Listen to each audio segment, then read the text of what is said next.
বুঝিয়ে দিবেন।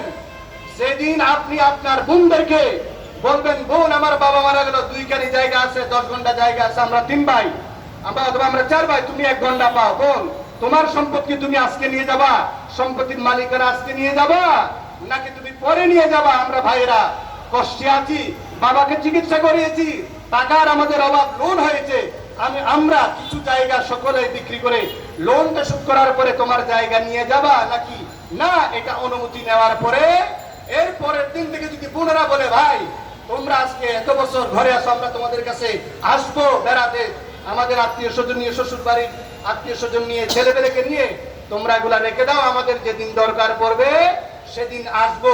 যদি বোনদের অনুমতি ছাড়া কোন হাজি, কোন গাজী, কোন সমাজসেবক, কোন রাজনৈতিক নেতা যেই হোক না কেন, কোন পীর যদি বোনদের সম্পদ যদি বুক করে, এরপর দিন থেকে সে জাহান্নামের আগুন বুক করবে না। আউযুবিল্লাহি মিন যালিক। ঠিক না বেটি বলেন?